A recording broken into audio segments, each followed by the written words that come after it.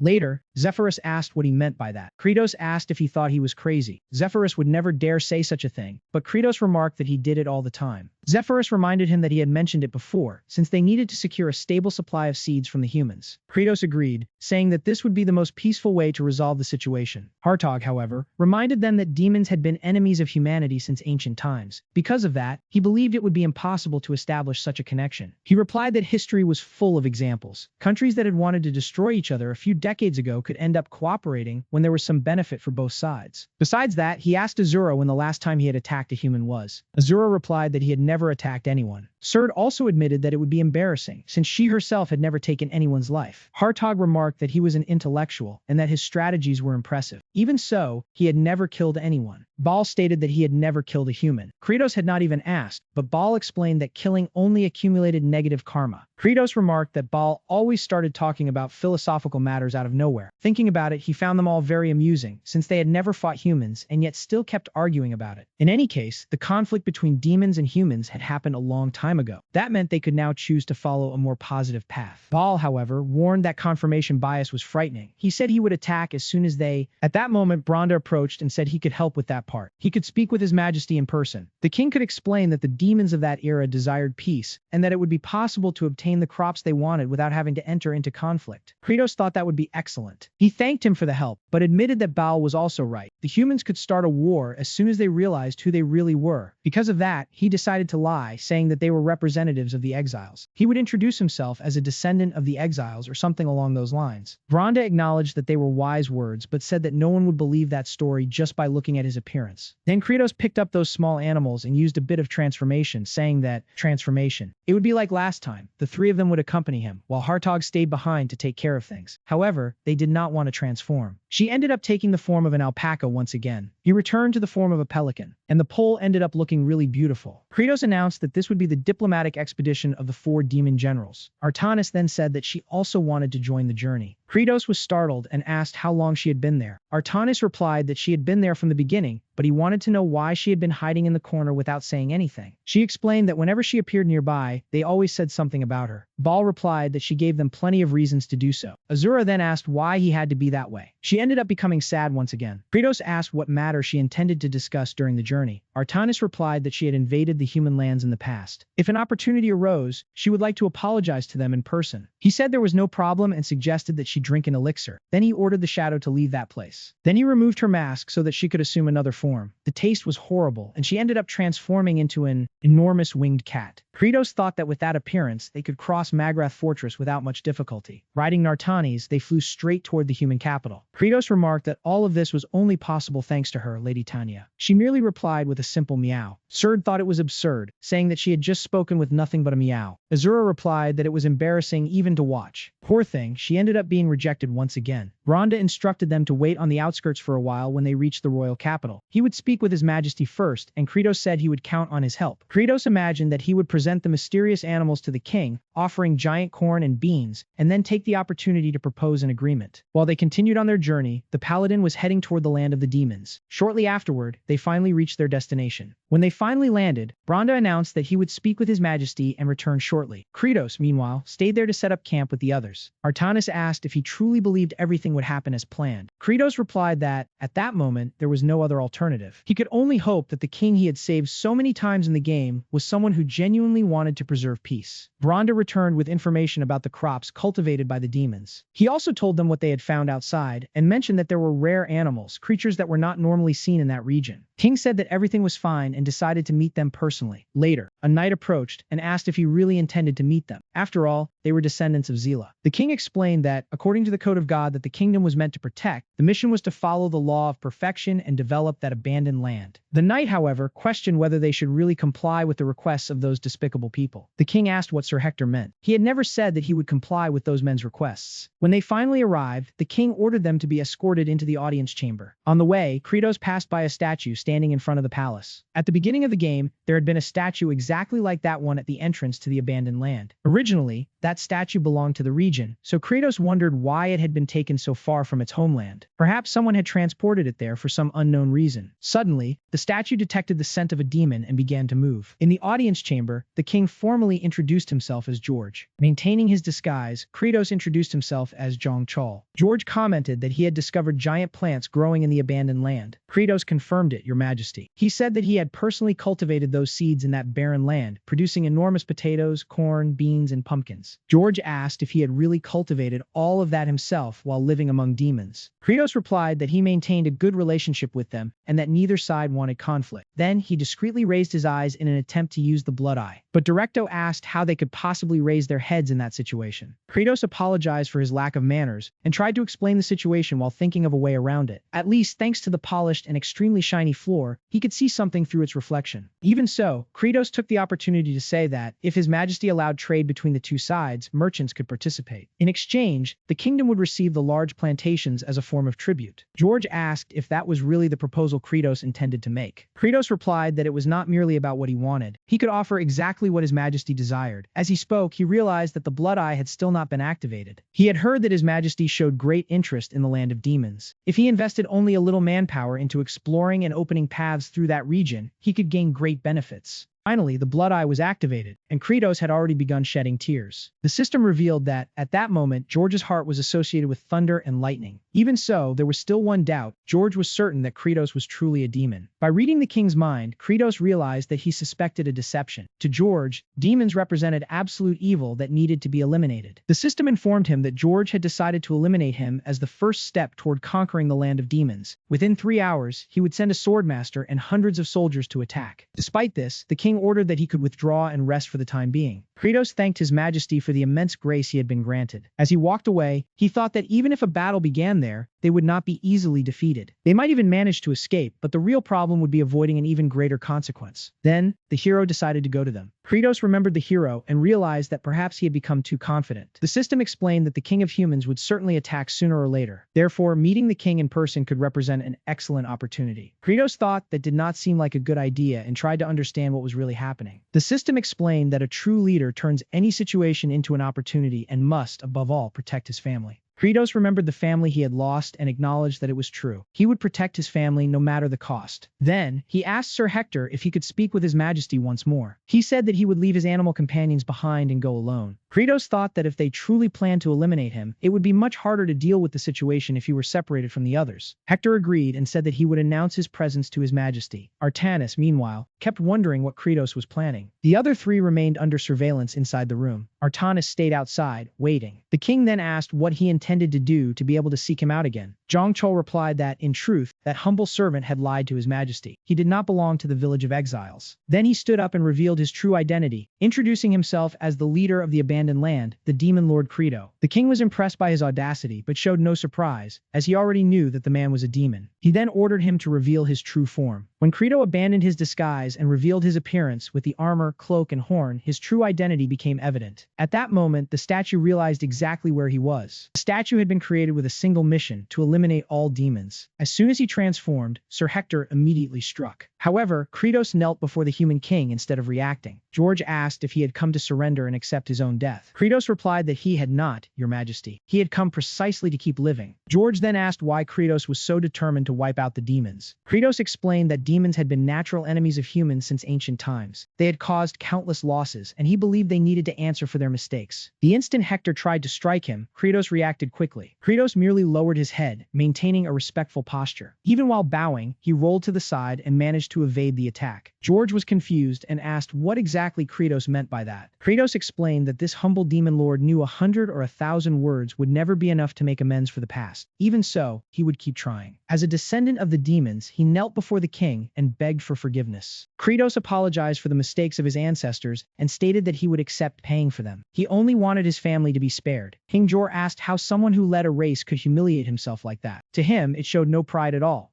Kratos replied that pride was of no use in feeding someone with an empty stomach. According to the game's records, Kratos knew that this king was a wise and respected ruler. After years of tyranny and exploitation, the people were poor and had no resources. After the death of the former king, known for his tyranny, Dior took the throne and created the law of perfection. His goal was to spread ideal abundance throughout the kingdom. Wherever his rule reached, prosperity was meant to spread. Thus, he built a perfect kingdom where no one would ever have to go hungry. That was why Kratos understood perfectly why that king was willing to go so far. Kratos said he had plowed abandoned lands where nothing grew and had finally managed to begin cultivation. Great fields had appeared, but the strange soil would not allow new seeds to grow. The knight ordered him to shut up, saying he would never argue with such an insignificant creature in his majesty's presence. However, the king of Ormondo remained silent. This was a conversation between two kings, and no one should interfere. He ordered the knight to leave and asked Kratos to stand. Then he asked what his true objective was. Kratos explained that he needed to obtain seeds through trade with the kingdom to ensure the survival of the demons and his family. Edir said that negotiating with them would not be difficult. He acknowledged that Kratos' eyes seemed sincere, but he still wanted to understand his intentions better. He asked whether Kratos also knew the true reason why the king wanted to eliminate the demons. Kratos replied that destroying the demons would bring his majesty many advantages, such as revenge for the past, honor, respect, and control over those lands. But Kratos knew that George sought none of those things. In truth, he feared that the demons might invade the kingdom someday and put his people in danger. George replied that Kratos should prepare himself, because the conditions he intended to impose would be quite strict. Hector was completely stunned upon hearing that. Kratos, for his part, realized that they might actually be able to reach an agreement. George could impose extremely unfavorable demands. This would make agriculture even more difficult, but Kratos was willing to accept. After all, it did not matter how difficult it was. If they had enough food, he would endure any hardship. King George explained that before establishing diplomatic relations, both sides needed to get to know each other better. However, at that very moment, the entire castle suddenly began to tremble. Someone asked asked if he had caused it, but Kratos replied that he had no idea what was happening. The guards came running and announced that the statue of the Holy Angel was moving toward the castle. The other demons also realized the danger. The statue seemed to ignore everything else and was focused solely on eliminating the demon lord. King George realized that the ancient legend was true. His ancestors, who feared the demons, had prayed to God for protection. According to legend, God answered their prayers and granted them the angel statue as part of the power of the angelic throne. Kratos realized that the statue had detected his presence and thought this was a huge problem. The angel then summoned a massive hammer, accompanied by its own halo and official document. Even the label indicated that it was an extra-large multipurpose hammer for official services. King George lamented the situation and realized that things had taken an unexpected turn. Diplomacy was cancelled. Everyone needed to leave that place immediately. Kratos had not expected that to happen and was completely caught off guard. Artanis looked at that thing and wondered what the hell was going on. The guards warned that the statue had come to eliminate the demons and ordered everyone to be captured. As he ran through the towers, Kratos called out to Artanis and ordered her to retreat. While Artanis was flying, a spear struck her, causing her transformation to disappear upon impact. Unable to stay airborne, she ended up crashing face first into the castle wall. The spear was still lodged in her after the fall. She said she was fine and tried to claim that she could carry everyone on her back to escape. Artanis complained that she had been struck by a spear and had taken the impact while transformed. The pain was still extremely intense. The generals, however, continued saying that she was extremely lazy. Poor Artanis still had to deal with that. But the situation was far from improving. After all, the angel's first attack had been terrifyingly powerful. The entire kingdom panicked upon realizing the strength of that creature. Kratos thought the angel was becoming uncontrollable precisely because there were demons nearby. He warned that if they stayed there, that creature would destroy everything, so they needed to get as far away as possible. But George, upon observing the angel, realized that something was very strange about the situation. Hector, however, realized that they were managing to escape. Even the angel statue began chasing them. Kratos then shouted, "It's here, you idiot. Come here, you stupid angel." For some reason, however, the angel simply did not go after him. Artanis suggested that perhaps it had broken down because of its age. The wish made by the ancient humans had been for a protector capable of eliminating all evil. But demons did not represent a single form of evil. The angel found countless signs of corruption in that place. That guard had betrayed his own wife. That other one was a thief. And that man had embezzled public funds. Evil was spreading throughout the entire kingdom. Because of that, the angel began eliminating those people. Serd commented that perhaps this would end up being good for them. Kratos did not want the situation to become even more complicated. Turning that place into the royal palace had been a terrible decision. Artanis reminded him that they could not cause any more harm to the humans after everything that their ancestors had done. After all, that would only make their debt grow even larger. Kratos admitted that she was right. If they allowed that to continue, in the end the blame would fall on them. But he thought that after a terrible move, a brilliant idea could always come along. So he told the generals that they would return to face and destroy that stupid angel. Artanis flew back, carrying everyone inside the bag. At that moment, the enormous angel struck the castle right in the throne room. Artanis fired the beams from her outfit and managed to restrain the arms of the angel, but he was far too powerful and simply hurled her away. Hector could not understand why the demons were protecting the king. The angel struck again. This time, however, the generals managed to protect the king and Hector. Kratos had already ordered the knight Ranzinza to take his majesty to a safe place. The king asked why he had returned, since he could have simply fled. Kratos replied that even demons understood what humans called doing the right thing. The king was quite impressed by the answer. Kratos, for his part, thought that phrase had been incredible. Perhaps he should have studied the humanities. But the angel prepared to attack again, forcing everyone to run away. After rolling and falling to the ground, Serd asked if there was any chance of defeating that creature. He replied that it was still impossible to know. When the time came, he would find a way to deal with it. She commented that he seemed to have gone completely insane. Kratos thought that Bastard was an enemy who could not be defeated through brute force alone. In the game, that guy got beaten badly. That meant there had to be some way to defeat him. For now, however, he ordered everyone to keep running. They had to dodge the heavy footsteps of the enormous statue. Kratos ordered them to attack the angel's ankle, but he simply sent them flying with a kick. The generals did not stand a chance. Asura commented that he was even faster than she had imagined. It was then that everyone realized Kratos was running away. Once again, they ended up being struck by the angel's attacks. Kratos only needed a little more time, exactly 400 seconds. As long as the great generals kept the angel's attention, he would have 400 seconds to observe it and discover its weakness. When Serd was about to be struck by the angel, Artanis managed to save her with her wings. Serd asked if she had really saved her, even though she was someone who was always bothering her. Artanis replied that they were still companions. Of course she would save her. Serd was so moved by that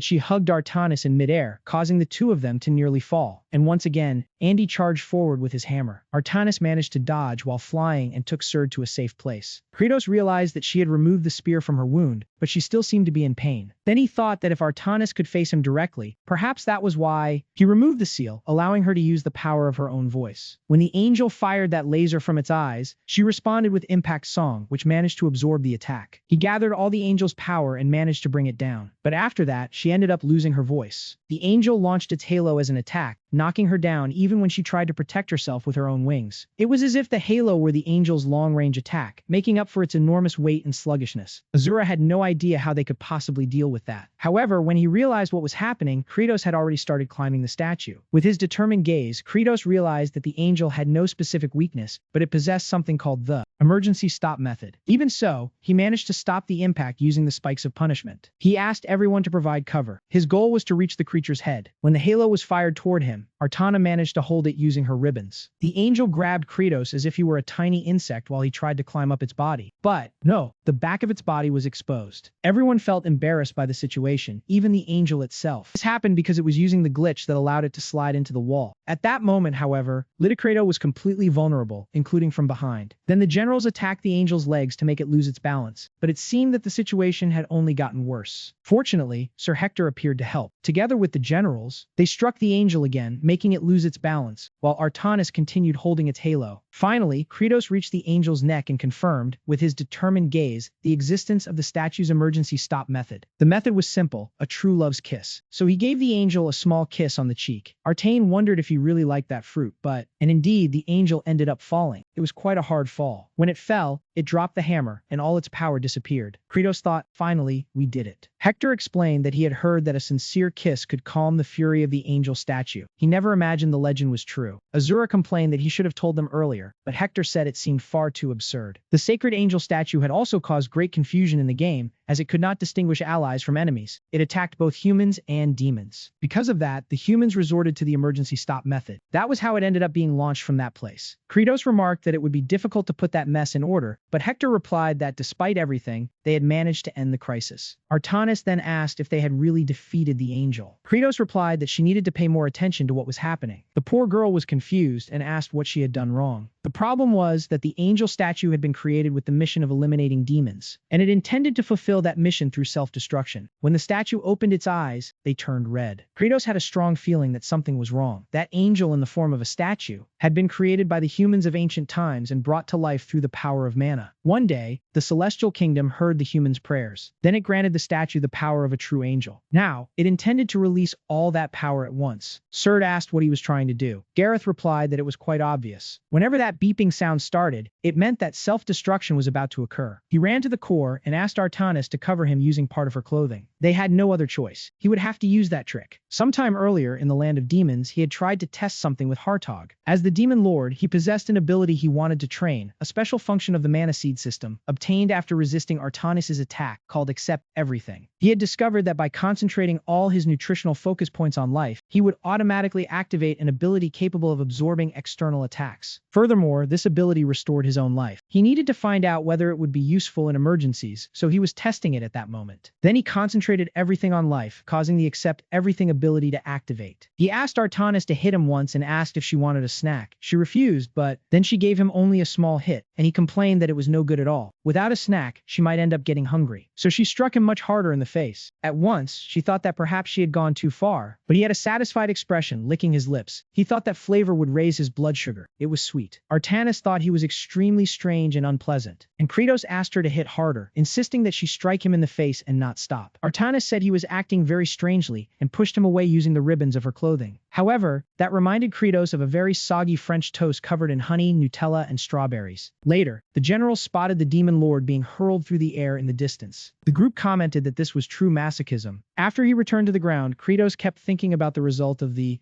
test showed that this ability could indeed withstand attacks of tremendous power. However, when Artanis struck with an extremely high impact force, it became clear that there was a limit to how much she could destroy. Beyond that point, the effect was no longer so simple. However, that limit varied according to the force used. At that moment, Kratos was practically pushing everything to the brink of self-destruction. He raised all his attributes to their maximum possible levels and spent practically all the points he had accumulated up to that point. They were happy happiness points obtained by feeding and caring for his people. Kratos decided to use them all to increase his attributes even further. As a result, his happiness points were almost completely depleted. He reached 80% health and maintained 70% in his other attributes. His health was at 80%, while his other attributes reached 70%. That was practically all he could obtain at that moment. Artanis was no longer satisfied with that plan at all, so she wrapped both the core and Kratos in her own bands, trying to protect them from the situation. Kratos focused the nutritional focus entirely on his health and then activated the ability. He decided to accept all the available power, even knowing that it could bring consequences. But that attack was far from as harmless as it seemed. When a massive luminous explosion occurred, Artanis realized that the energy was concentrating. All that power gathered inside the sphere created by Artanis without escaping into the surroundings. After some time had passed, Artanis slowly began releasing the bands she had used. When the bands came off, Kratos fell to the ground with his body still intact, but completely unconscious. Hector asked what had just happened. Artanis explained that the statue's source of power was about to collapse. From the impact that had passed through her clothes, Artanis concluded that the entire city could have been destroyed. They had only managed to prevent it thanks to Kratos' intervention. Kratos absorbed more than half of that energy and, as a result, managed to protect everyone in the city. Even so, the knight insisted that they were still demons. To him, the fact that the statue had lost control because of them did not justify all of that. He believed that even though they had triggered the statue's reaction, they did not need to take the situation that far. Artanis replied that Lord Kratos did not want anyone to get hurt. If someone had to endure that, he would rather bear it all himself. Later, Kratos remained recovering inside the castle, still unable to return to normal. Reedier commented that it was already the fifth night and asked about Kratos' condition. Martanis explained that he was still breathing, but demons normally recovered faster than humans. Despite that, Kratos' recovery was happening much more slowly than expected. The king announced that the damage report had been completed. There were many injured, but fortunately, no one was in danger of dying. This was only possible thanks to those who directly faced the angel statue. Thanks to them, everyone managed to escape the situation safely. Artanis, however, acknowledged that they were also responsible for moving the sacred statue and said they should apologize. The king agreed, but reminded them that they had also saved his people. After receiving their help, he had no intention of assigning blame or starting an argument. Then Artanis asked if he knew who she was. George replied that he did. Artanis, the Witch of Melody, the demon who had threatened the kingdom in the past. She confirmed that she was the former lord and asked why George was not suspicious of her. After all, she could have been trying to deceive him. George replied that someone who truly intended to deceive him would not have that look in their eyes or speak in that manner. At that moment, Artanis stood up, knelt before the king, and explained that back then, they had been so hungry that they no longer knew what to do. She then apologized for invading human lands when their situation had become desperate. George explained that the divine code followed by his kingdom included the law of perfection, which was meant to spread ideal abundance. That abundance was supposed to reach every land under his rule, creating a perfect kingdom where no one would ever have to suffer from hunger. According to the ancient prophecy, the Saint of Ten would appear to fulfill that wish. But George could not wait for him forever, so he decided to help make the demons' lands fertile. Kratos was listening to all of this and realized that he had just taken another step toward his goal. He was finally closer to the wish he had carried within him. Jiang Cho then asked if that person was really him, confirming whether he was the same individual they were looking for. Gretis confirmed that he was. He had given his body to that person and now remained asleep somewhere in an unknown space. Within his own subconscious, Jiang Cho asked what kind of wish that was and heard that it was precisely that wish that had brought him to this world. Kratos did not possess enough magical power to cross dimensions. He had simply made a wish, and someone far more powerful than him had probably heard it. Zhang Chol then asked what his true wish was. After all, was it not to conquer the world and devour humans? Kratos replied that he had the same terrible dream countless times. His greatest fear was eventually losing his sanity. He dreamed of becoming so hungry that he would end up attacking his own family and people, as well as invading human lands in an attempt to escape that situation. At the end of that nightmare, he always ended up being defeated by the ancient paladin. That was why, despite being a demon,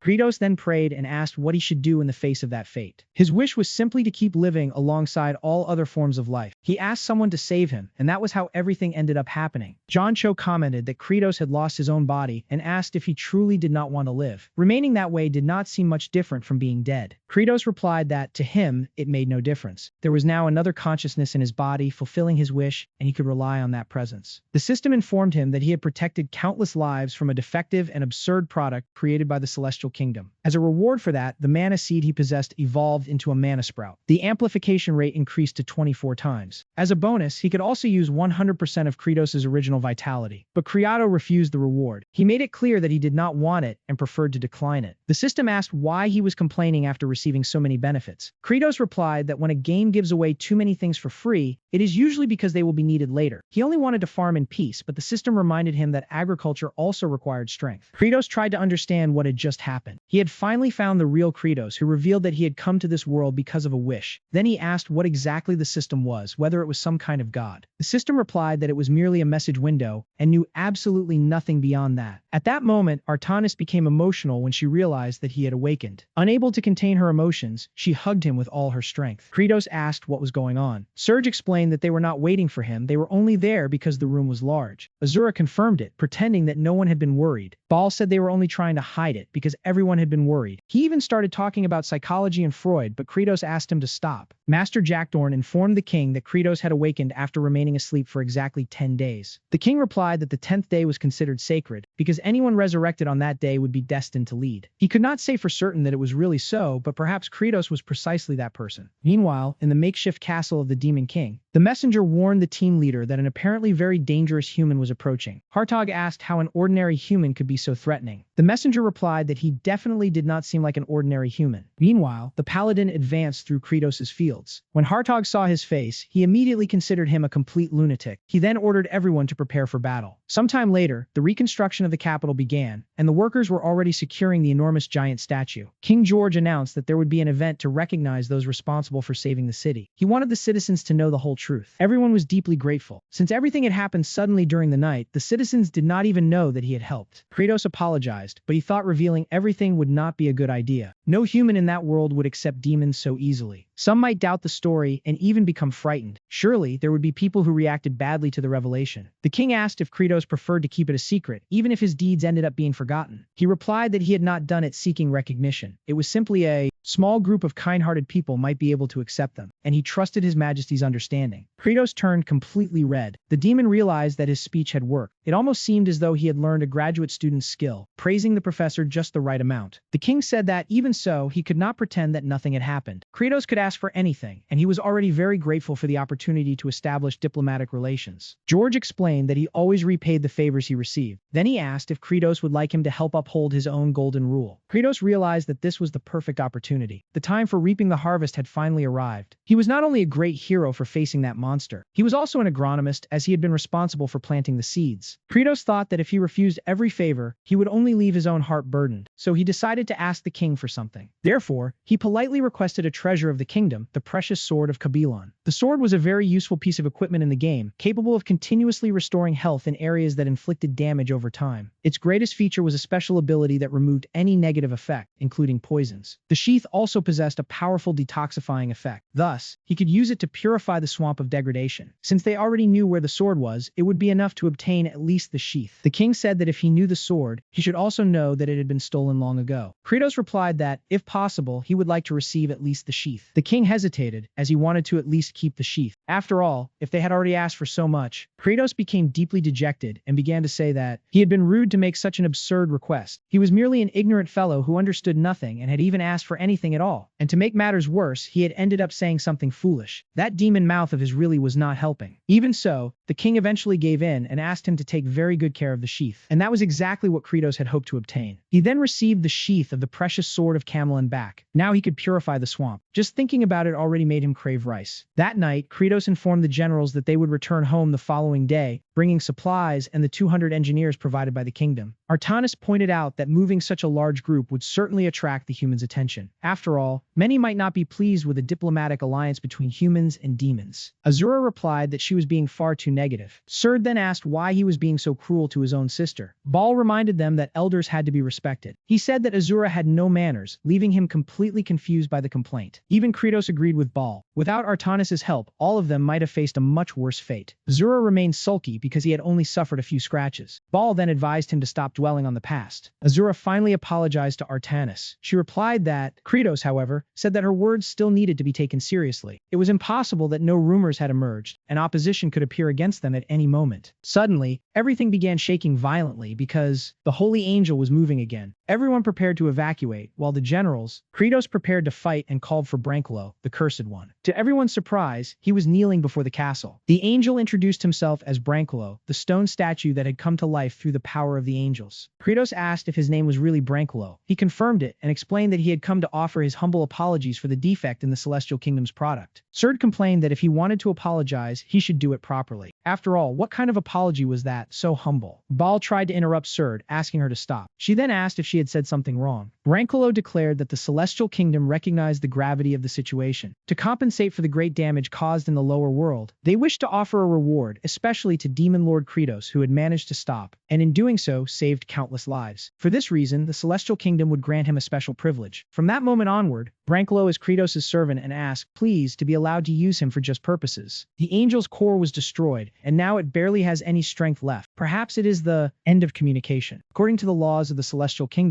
this communication will now end. The king thought that everything was clear now. The citizens would certainly thank Kratos for saving them, perhaps, and yet, the people were terrified because that gigantic angel was actually the Demon Lord's servant now. When Kratos began giving his orders, he made everyone flee. Then he said that he needed to clean up the mess caused by his defective product, and he replied quite firmly. That was merely in order to clear away the rubble. Everyone began wondering if the Demon Lord was actually the villain. After all, the story about him saving them was also true. King Vaz already had his suspicions. The demon he had seen that day really was Zhang Chol. After helping rebuild the capital, they were given a celebration when they departed. Kratos said he was actually embarrassed. According to him, he had only done it to survive, not to save anyone. Nartanes asked if that really was the only reason. He replied that he would never have enough loyalty to fight for humans. It had all been to earn points with. She asked if he was sure that was not merely an Apollo. He did not even get to answer. Then the King of Or made an announcement to the people. The Kingdom of Camelin, together with the demons who had protected the capital from a great threat, announced that it would establish official diplomatic relations. As a first step, the kingdom would send a troop of engineers to the land of the demons, with the goal of making that region fertile and finding a way to coexist. The people wished the heroes a safe journey, and they truly departed amid much applause. Kratos became a little nervous with all that attention focused on him. Serd said that, at the very least, he could smile a little. Artanis agreed that it was a good thing. All he had to do was look at the people. There were many people expressing heartfelt gratitude. It was probably also a sign of relief, since the tension between humans and demons had come to an end. If they returned that affection, they could gain even more points at that moment. Kratos thought that, in any case, his food would not decrease because of it. But when he flashed a huge smile and waved at the crowd, the people became terrified. Even a baby started crying. Kratos remarked that he had just lost a ton of points. Then he asked what Artanis would do now. Serd asked why he was picking on her. How absurd. Contraceptives deserved respect too. Kratos replied that it was a predecessor, calling her stupid. All said that even contraceptives deserved respect, and that DNA was basically connected to reproduction. Kratos told him to be quiet, threatening to lose even more points. King Vaz declared that the Demon Lord Kratos was simply incredible. Kratos recognized him immediately, of course. King Vaz continued, saying that it had also been Kratos who saved Apparitia. Despite his frightening appearance, he was more just than anyone else. Everyone then cheered for Lord Kratos, even though his appearance was frightening. Most people managed to put aside the fear caused by the legends. They abandoned their fear of demons and began showing gratitude for the help they had received. The engineers, however, did not seem very pleased with the situation. The main one was Captain Faucre, who did not want to obey the orders of demons considered barbarians. The journey back was peaceful, mainly because the angel carried much of the weight. Faucre took the opportunity to ask Lord Bronda Magentano if he had spent a few days in the land of the demons. Then he wanted to know what their lives were like where they lived and what clothes they usually wore. Bronda replied that the conditions were very poor. Most of their clothes were in tatters, and since there was little drinking water, they could barely wash themselves. The houses were made only of planks or tents, and they did not even have the means to prepare their own food. Faucre concluded that they truly were savages. But Kratos remarked that they had already been walking for half a day, so it was probably time to eat. Faucre realized that this was the perfect opportunity. When it was time to cook, he was the one who prepared the recipe. After tasting the stew, he said it was excellent. The level of spice was perfect. One of the engineers remarked that it was Captain Faucre's recipe. After all, the food he prepared always turned out better. Before joining the army, Faucre had been a first-rate cook. He firmly believed that cuisine represented the symbol and pinnacle of civilization. Then he saw Baal eating a chunho and asking for some maquisa pepper. Faucre put the pepper into the stew, believing that maquisa was the hottest seasoning in the kingdom and one of the most prized luxury ingredients. Then he handed the stew to Baal, imagining that they would bow before that flavor created by humans. When Baal tasted it, he could not handle the pepper and ended up rolling across the floor. Faucre said it was probably because he had never tasted that flavor before. Asura told them to pass the dish to her and said that this was making everyone look ashamed, but as soon as she tasted it, she also ended up rolling across the floor. Serd said that it was embarrassing. At the very least, they should be grateful for the food. I think that when she tasted the food, food, she ended up rolling around on the floor because of the pepper. Fakre thought those ignorant savages would never know how to appreciate real food. Artanis asked what was happening there and wanted to know if they were provoking the others. Fakre explained that human food was far too advanced for them. He had not added poison since she would not even taste it. She replied that he was underestimating the demons far too much, but as soon as she tasted it, she also realized how strong the pepper was. Fakre lamented the situation, saying it was a shame they could never appreciate real food. It was then that Kratos approached, saying he had become curious to find out what the problem was. Then he asked if he could try just a little. Fakre said he would even like to offer them a bowl, but he believed the demons would not appreciate it much. After all, it was food made for civilized people. Kratos thought Fakre was the captain of the engineers and that he had been watching that man since they departed, since he always wore an unpleasant expression. Using blood gaze, Kratos realized that Fakre's heart was filled with dark thoughts and managed to discover what he was thinking. Fakre considered the demons nothing more than despicable savages and intended to make the difference between them perfectly clear. Kratos realized that Fakre's way of demonstrating his superiority was to offer extremely spicy food to his companions. For those who were not accustomed to seasonings, it really would be difficult. Fakre then asked why Kratos did not try some as well. The man had no idea that this fellow was Korean and was accustomed to very spicy food. Coming from a nation known for its love of pepper, Kratos asked if he had ever heard of Jongchol, that fool. Artanis immediately warned him that he should not eat that. The generals also tried to stop him, but Kratos ate the spicy dish without showing any difficulty. To everyone's surprise, he even commented that it was a little bland. Fakre thought he had used twice the normal amount of pepper. On the Scoville scale, it should have been close to 7,000, perhaps even less, something comparable to that extremely spicy ramen. Kratos asked them to add even more pepper. He wanted something much stronger. Then he activated a Korean racial trait, Pepper Berserker. He went over to one of the soldiers and took the pepper container. Without hesitation, he poured the entire contents of the bottle over the soup. Fakre panicked and thought that would end up making Kratos sick. After trying it again, Kratos thought that something was still missing.